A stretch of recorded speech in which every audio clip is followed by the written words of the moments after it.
Hello guys, papakita ko lang sa inyo yung anak ng rabbit namin. Yung pinakita ko sa inyo nung last video ko na nanganak.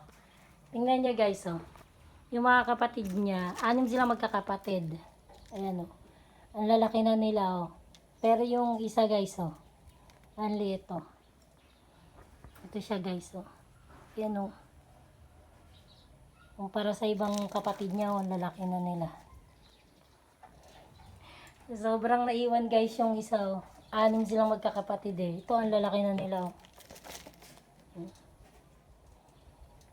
Ito ang liit. Ito yung naiwan ng laki guys. Oh. Kumpara dun sa ibang kapatid niya, oh. Kaya ang ginagawa ko dito guys, pagka pinapadede ko sila, ito munang maliit yung kumukuha ko ng tray, tapos kinukuha ko yung mami do. Saka ako pinapadede. Ito lang ito. Inuuna ko itong padedein guys. Itong maliit na to. Oh. Ang liit kasi niya guys. Oh. Kasi pag nagagawa na sila pag dumedede na sila, hindi na siya makasingit sa mga kapatid niya. Kaya lagi ko siyang inuunang padedein guys. Ang lalaki kasi ng mga kapatid niya. Siya naman ang liit pa rin, no? Pero sana mabuhay siya guys. Kaya lagi ko siyang pinapadede doon sa nauna, para mabusog na siya bago ko padedehin yung mga kapatid niya guys. Ang laki kasi ng mga kapatid niya, siya naman ang lito. Para silang hindi magkapatid kasi iba yung laki ng mga kapatid niya guys. Oh. Ang lilikot na. Oh. Uy! Uy! Nagugulat sila. Hello, Bunny. Nakapikit pa sila, guys. Hindi pa rin dilat yan, eh.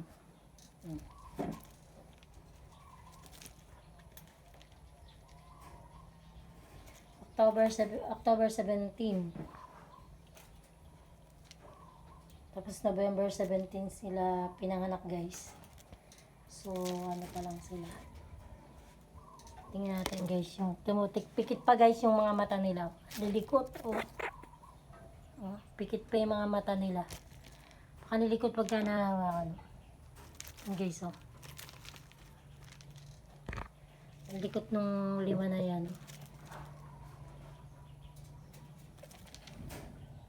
Malalaki sila, guys. Kaya talaga, guys, pagka medyo marami yung sila, meron talagang maiiwan, guys. Pero ito, sobra naman talaga ng lito. Buti mabait, guys, yung mami do na to. Mabait siya. Mabait siya sa mga anak niya, guys. Kaya laki nung ano na tagan. Siya naman na yun. Sobrang naiwan yung laki niya, guys. Oh.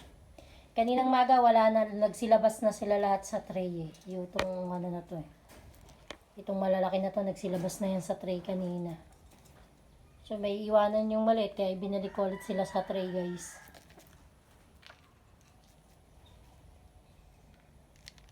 Diba, guys? So, tingnan nyo yung kaibahan. Yung kaibahan ng mga kapatid niya kaysa sa kanya, yung sa laki. Kaya priority ko siya pagka nagpapadede. Siya yung muna yung inuuna ko talaga. Para mabuhay, guys. Sa lalaki ng mga kapatid niya, guys, hindi talaga siya makasingit pagka dumedede. Pag sinabay ko siya. Kailangan lagi siyang nakabukod. So, siya lagi yung una kong pinapadede para mabusog na siya. Yun, pinakita ko lang sa inyo, guys, yung kung gaano nakalaki ngayon yung mga baby kit. Yan, malalaki na sila. Pero pikit pa rin, guys, yung mga mata nila. Oh. Pikit pa rin.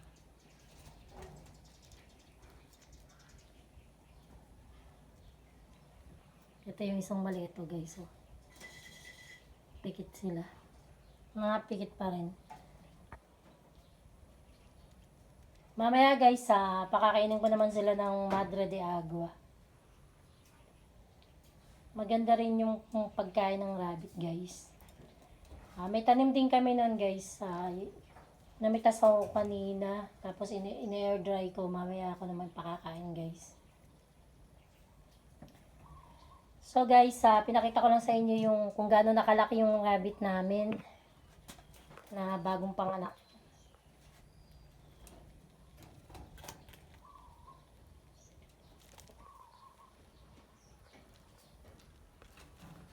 Bali 11 days na sila guys.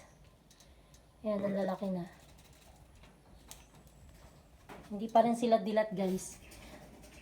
So guys, kung bago lang po kayo sa aking channel, please subscribe my YouTube channel and don't forget like, share, click tiny bell para updated po kayo sa mga bago kong video. See you tomorrow guys. Bye bye!